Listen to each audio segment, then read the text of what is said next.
Bueno, para algo servirán los consejeros presidenciales, por lo menos los que subsisten, los que sobreviven en el entorno del presidente Pedro Pablo Kuczynski, que han aconsejado retomar la iniciativa política haciendo los anuncios que ya hemos comentado. De eso se trata, cómo volver a agarrar el mango de la sartén, ese mango que se había extraviado, que lo tenían los líos internos de Peruanos por el Cambio, que lo tienen los medios de comunicación, que lo tienen los partidos de oposición y no lo tiene el propio gobierno. Era terrible. De alguna manera estos anuncios del presidente Pedro Pablo Kuczynski cambian el panorama y los vamos a analizar con nuestros invitados, Juan Paredes Castro y Mario Saldaña. Bienvenidos ambos. ¿Cómo estás, Juan? César? Mario, muchas gracias por acompañarnos. Buenas noches. ¿Qué tal? Mario. Juan, tus impresiones sobre lo dicho por el presidente y no sé si estoy en lo correcto. ¿Retoma el Ejecutivo la iniciativa política?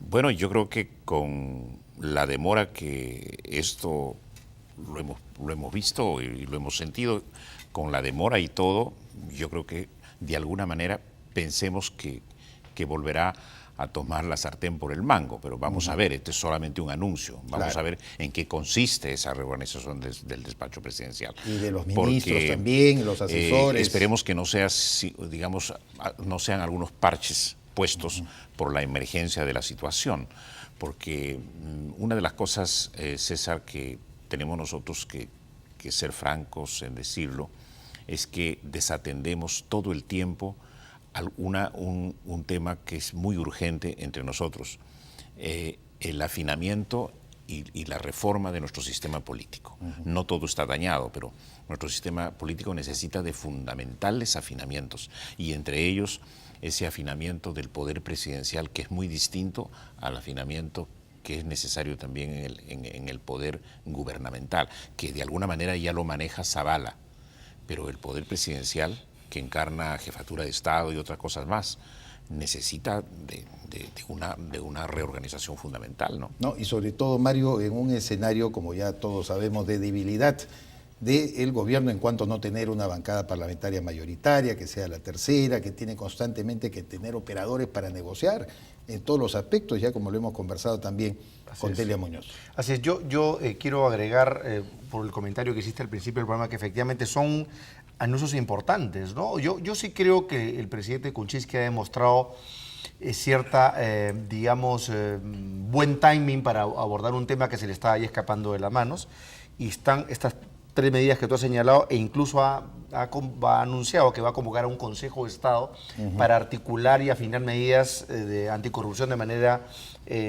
Consejo de Estado significa que llama a Luz Salgado, al presidente de la Corte Suprema, al fiscal de la Nación. Efectivamente, y que Ollanta lo hizo en un par de oportunidades. Sí, cómo no. Y finalmente ha anunciado la creación de una Comisión Presidencial de Integridad, que no es precisamente un modelo de sana anticorrupción, pero que entenderíamos que apuntaría en ese sentido. Entonces, brevemente, solamente para cerrar el comentario, creo que son medidas importantes, bien tomadas, y como todo en política va a depender de quiénes la operen y qué tipo de resultados nos brinden a nivel de clase política o de opinión pública.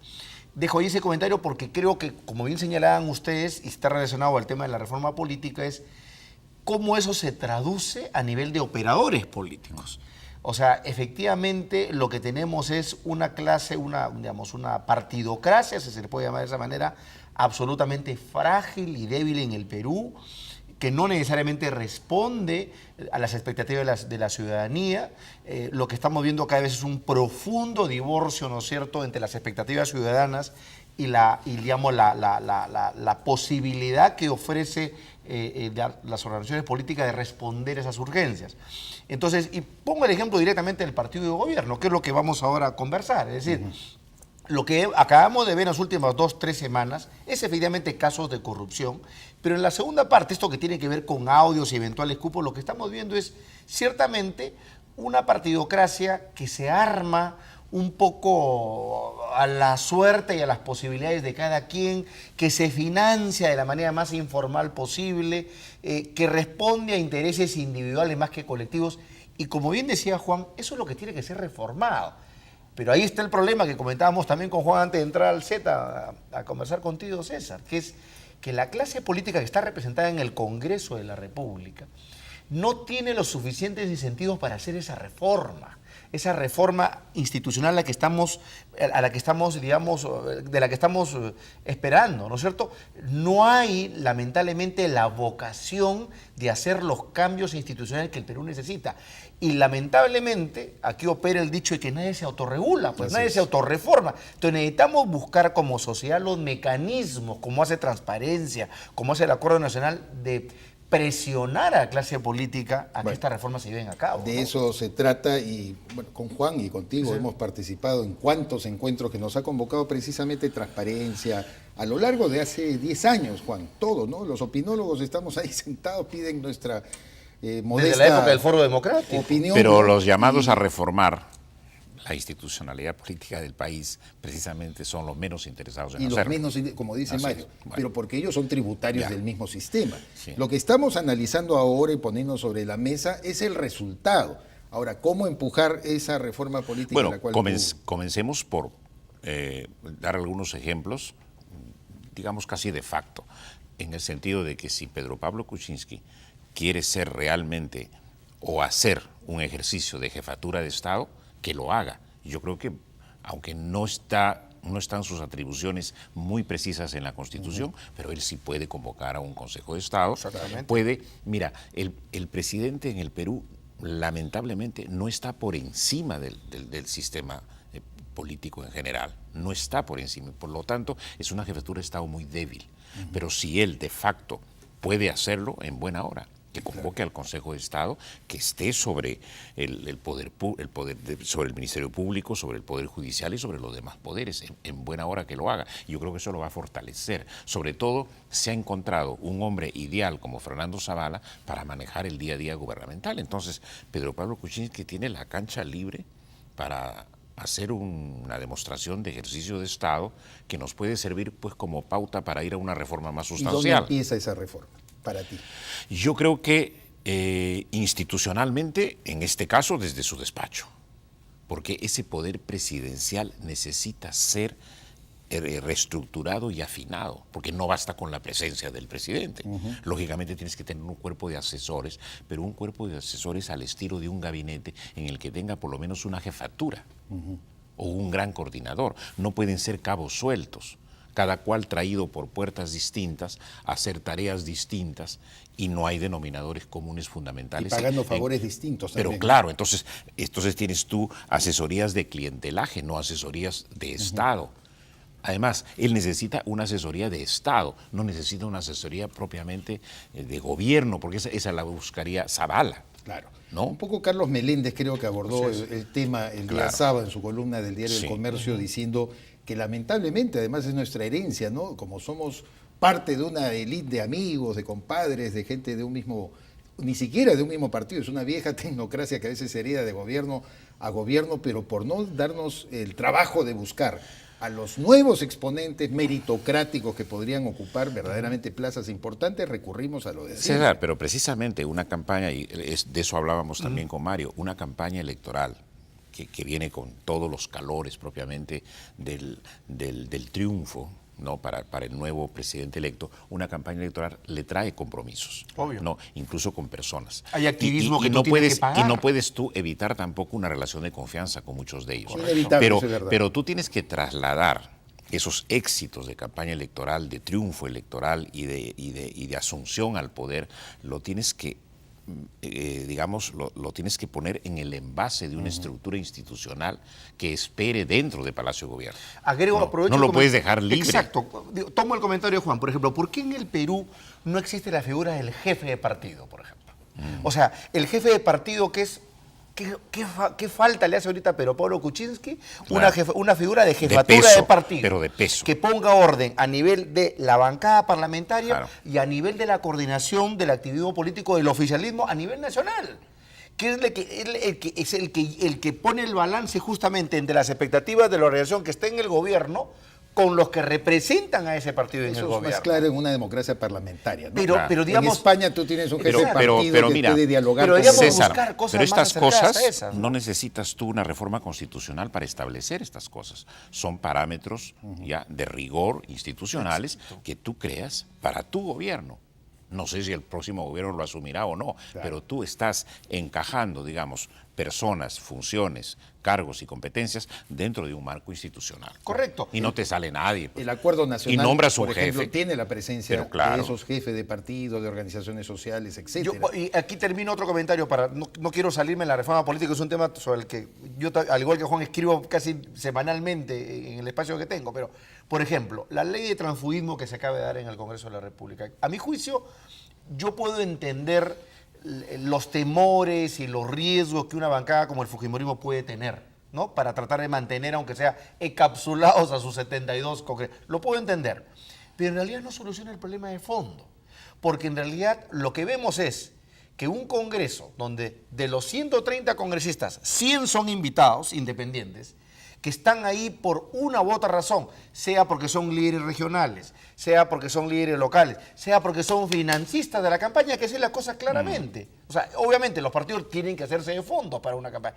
Sea la razón que sea, no están necesariamente en ese partido por los principios, ni por los programas, ni por los incentivos, ni por las lealtades. Entonces, por ejemplo, yo he dicho, de repente suena hasta burda mi propuesta, yo preferiría acuerdos individuales entre la bancada y el invitado, donde se pongan causales de resolución de contrato, como un contrato laboral. Señor, si usted se va en tal fecha, usted paga tal penalidad, o tal o cual cosa, con lo cual, ante incentivos individuales, soluciones individuales, pero no tiene ningún sentido encarcelar y ponerle llave a más de 70 personas. Pero vas a ver que en 2021 no tienes 8 bancadas, pues, ¿no? Claro. 9 bancadas. Yo no creo que sea la solución, estoy totalmente de acuerdo, Pero el que esté en desacuerdo, algo había que claro, ponerle está muy freno a bien. este drenaje de gente que se Correcto. va por quítame estas pajas también de los partidos. Yo te mano. diría una cosa, ese tipo de convenios individuales los podría regular hasta el Jurado Nacional de Elecciones. Podrían pasar por el también del jurado. Pero lo que va a suceder, espero que no suceda, ojalá no suceda, que vas a tener un grupo de gente desleal dentro de los partidos de las bancadas políticas que no se pueden mover y actuando como quinta columnista de su movimiento simplemente porque no lo dejan salir. Que es una manera de perder la democracia también. ¿me Es un entiendes? buen Lo tema. que Sí. no se entiende, César, lo que no se entiende, ¿no? Es que como tienes muchísimas cláusulas, códigos y pesos y contrapesos para muchas cosas en el país, para contratos, para concesiones, y para la toma de decisiones de gobierno que van a comprometer los intereses de todos los peruanos. Que nos cuestan dinero. Así es, ¿no? Que van a ir directamente a afectar el presupuesto nacional. Grandes tomas de decisión de Estado y de gobierno manejados muy informalmente, de manera muy alegre, ¿no? Y sin responsabilidades, digamos, de rendición de cuentas de quienes toman esas decisiones. ¿Cuánto ha afectado esta última crisis de estas 48 horas en el partido de gobierno a las posibilidades de PPK de afinar mejor su relación con esa bancada de 18 personas, pero que la verdad pues no es el peso específico, no hace el peso específico en el Congreso? ¿Cuánto crees tú que lo ha afectado? Es decir, la salida de la banda del entorno presidencial, las acusaciones a Gilbert Violeta, sus expresiones de que el presidente está secuestrado, Juan. Lo dice, ya que tú estás reclamando participación de los titulares de los partidos, lo dice nada menos que el secretario general del partido. Yo creo que, mira, Presidente, yo creo que al presidente lo que lo ha hecho reaccionar es la encuesta última de Ipsos Apoyo. Ah, no, de hecho. Es 8 puntos. Con los 8 puntos de baja, entonces ¿a dónde más se puede ir? Y yo creo que si no se daba esa clarinada en la encuesta, De acuerdo. probablemente no Pero había la una lesión, me reacción. refiero a qué tan lesionada queda esta relación pero partido, yo te diría, gobierno. yo te diría que Pedro Pablo Kuczynski conoce de esa crisis de su partido, no con los últimos acontecimientos de ahora. Yo creo que lo conoce desde el comienzo. Desde la campaña. Desde la ¿no? campaña. Pero no ha habido en él la suficiente fuerza como para poder crear en ese partido una conducción, pues, ¿no? Claro. Una conducción, pero con personalidades fuertes que respondan por esa conducción.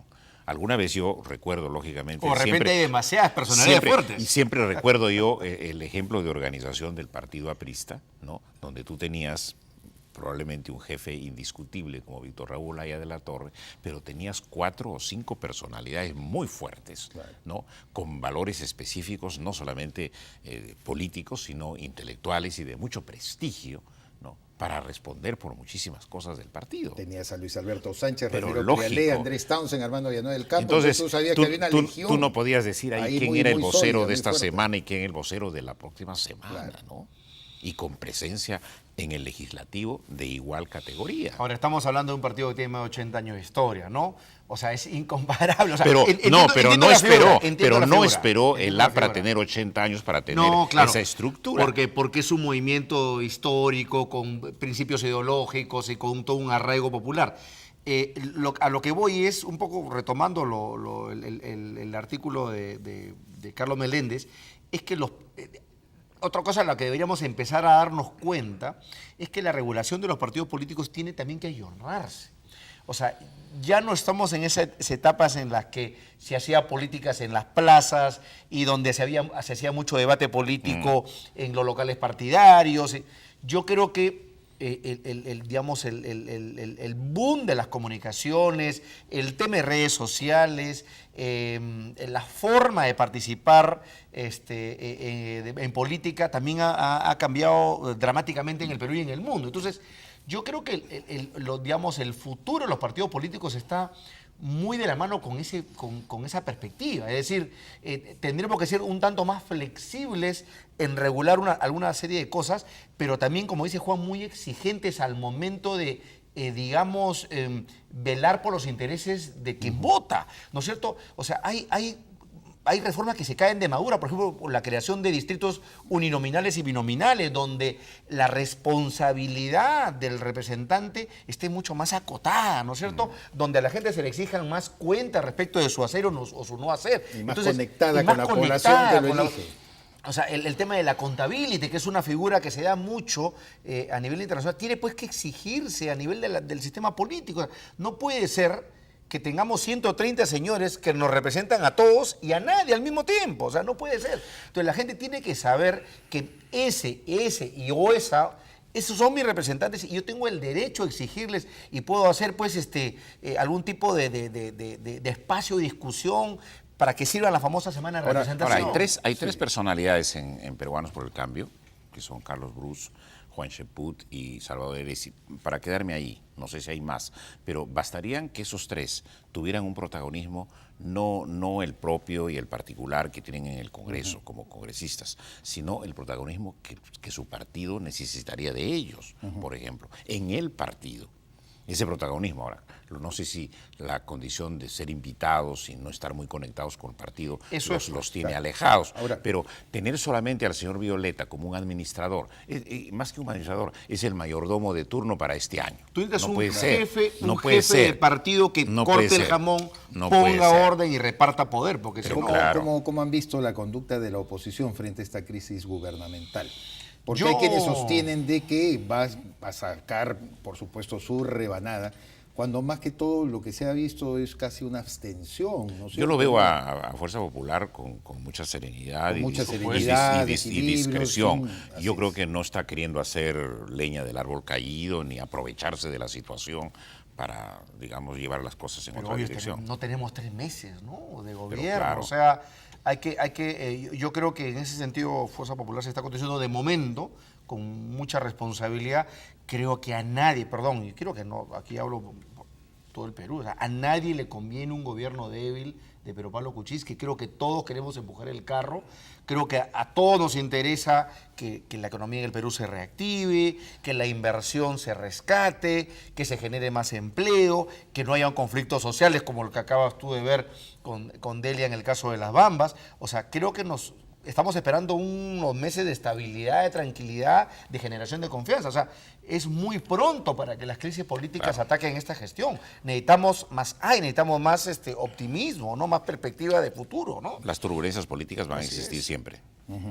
Pero ¿quién corre mejor? Yo tengo la impresión, creo que lo he compartido contigo, Juanito, en una conversación hace poco, de que el Frente Amplio, en circunstancias críticas, por la postura que ha adoptado, además por ser gente de izquierda, no creer en el sistema, no creer en este modelo económico, que ya su bandera es mucho más firme que la que tenían los nacionalistas en el gobierno pasado, sí tienen cómo sacarle provecho con un mensaje.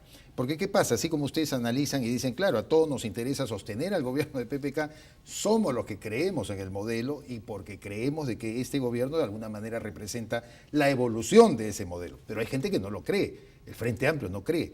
¿No les parece a ustedes, es la pregunta que quiero mira, soltarles, de que ellos con el mensaje ideológico, por ejemplo en el caso del CIS, ¿qué cosa condena? La participación de las empresas prestadoras de salud del sector privado. Ese es un mensaje contra la inversión privada. Es el contrabando. Más allá, claro, y es muy fácil decir, oiga, estos están lucrando y se están aprovechando de la salud del pueblo. Eso es lo que están transmitiendo parte del sector del Frente Amplio.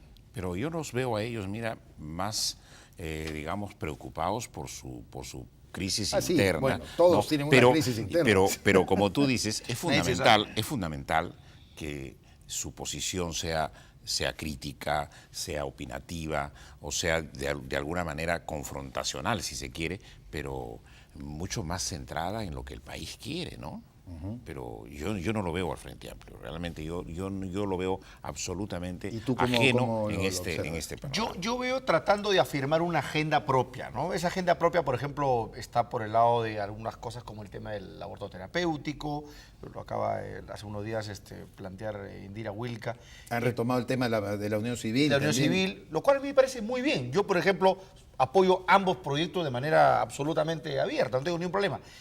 Sí coincido contigo en la parte más ideológica, digamos, que es dañina al modelo. Por ejemplo, efectivamente, y lo comenté en un artículo hace poco mío en El Montonero, así como la corrupción, o el caso de corrupción que debería aprobarse plenamente en el caso del señor Moreno, afecta efectivamente la confianza de la ciudadanía, también afecta de dos maneras el entorno de la inversión privada. ¿En qué le afecta? Porque precisamente cuando estas cosas se masifican y se generalizan, uno de los principales efectos es que causa absolutamente inmovilismo en el gobierno. Nadie te firma un papel.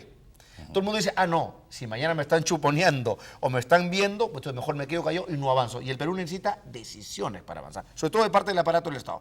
Y segundo, lo que decía César, desconfianza en la tercerización de servicios de parte de privados. A ver, yo sé que la corrupción es nefasta, pero nadie me va a decir que no es verdad que en el eje de la corrupción está la paupérrima situación de los servicios públicos en el Perú.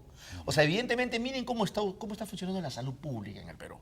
Casi en niveles casi saharianos. Casi nos quejamos de Chávez y lo que ha hecho con el servicio público de salud. Entonces, el buscar alternativas para que un privado pueda suplir esa deficiencia es un recurso natural en un país que justamente un Estado, mejor dicho, que no es eficiente en la provisión de servicios públicos. Claro. Entonces, casos como estos sirven para los que están en contra del modelo decir, no, pues, ese es el interés de los privados. No, señor, justamente... Y se viene el combate a las alianzas público-privadas también. Efectivamente, ese es el efecto que no quisiéramos que se produzca, ¿no? Pero no se trata simplemente de que la izquierda, o en este caso el Frente Amplio, te presente enunciados frente a cada uno de los problemas con lo que no está de acuerdo. Lo que yo quisiera ver al Frente Amplio es planteando temas y debatiéndolos, pero sobre lo que ellos creen que son las alternativas a tomarse en cuenta. Eso nunca lo hace la izquierda, pues. Perfecto, ¿no? Que esto no lo maneje el sector privado, entonces dime tú quién lo tiene que manejar. El Estado, por supuesto. Si el Estado lo está manejando desastrosamente. La izquierda es panfletaria, ¿No? digamos, ¿No? en su Comentemos un poco lo de Petroperú, que el otro día lo tratamos acá con César Gutiérrez. Mira el anuncio que nuestro amigo Augusto Bertel ha hecho. Oye, ¿de dónde Pecata sacamos los 4.700 millones para poder recuperar Talara, la operatividad del oleoducto? ¿De dónde? ¿De dónde? Don Augusto Bertel, que es una persona, creo que todos lo consideramos una persona no solamente técnica correcta, sino además muy sensata, ha dicho una cosa, o no lo ha dicho él, entiendo que lo han dicho personas cercanas al MEV. Algo sensata e íntegra. Él sería incapaz de crear un engaño acá. No, por supuesto. Ha dicho lo siguiente, no sé si Augusto ahorita lo ha dicho, pero yo creo que sí, gente del gobierno lo ha dicho. Si en Talara nos hemos gastado ya a este momento más de $2.000 millones y el tema está al 40-50%, tiene que continuar. Porque, según me contaba, eso sí, un técnico del MEF el otro día, más caro nos sale retroceder que seguir adelante. O sea, aquí es un tema de pragmatismo puro y duro, ¿ok? ¿Cómo que lo se- que- cubres? que Es se- la pregunta sigue siendo ¿cómo lo que, cubres? ¿Cuál es, que se tienen que tomar cuál es la canta- fuente de ingreso que vas a tú a manejar para poder cubrir que, eso? obviamente los candados que ya están establecidos incluso en la ley de organización de Petroperú. Es decir, yo no sé si aquí la solución es una integración vertical, es una discusión muy técnica, muy económica, pero lo que sí es cierto, César y Juan, es que Petroperú tiene que reorganizarse de todas maneras. Petroperú no puede tener estos niveles paupérrimos de falta de mantenimiento en el oleoducto. Tienes que tener un nivel de gerencia y de modernidad en su gestión de primer mundo. O sea, Petroperú tiene que cotizar en bolsa. O sea, tenemos que ir progresivamente a lograr una empresa moderna y creo que justamente este gobierno del señor Kuczynski esté en la capacidad de impulsar una reforma pronta. Yo sé que es complicadísimo, es una empresa que tiene 5 sindicatos, que es una empresa muy ineficiente, es una empresa que tiene costos altísimos, pero justamente parte del reto es Oye, ese. yo te hago la figura de Petroperú en la metáfora de un soldado atravesado por una lanza. Mira, si la dejas ahí, muere. Si la sacas, también.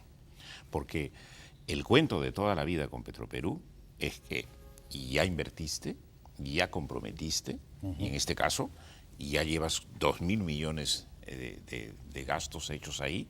Entonces, ¿qué haces? ¿Te paralizas? ¿No? Y si no te paralizas y sigues avanzando, vas a poder alcanzar las metas de recuperación. Ese es el tema de fondo. es O un sea, si problema vas a de- poder o no recuperar o solo gastar, a eso me refiero. O vas a gastarte otros 2.000 y no vas a tener Así absolutamente es, nada. así es. Entonces, Sobre todo cuando se insiste en la fase de exploración, el rol que le dio Campodónico a Petroperú y que siempre está en tela de juicio. lo que pasa es que yo creo que aquí la suma de errores radica en todos los entusiasmos que uno tras otro se han venido sucediendo para relanzar Petroperú. Son temas muy interesantes que los vamos a profundizar en otra ocasión. Juan Paredes Castro, qué gusto haberte tenido aquí en el programa, igual a Mario Saldaña y por supuesto siempre comprometidos a volver aquí a Palabra Libre. Amigas, amigos, ha sido todo por hoy. Los esperamos como siempre mañana a partir de las 11 de la noche.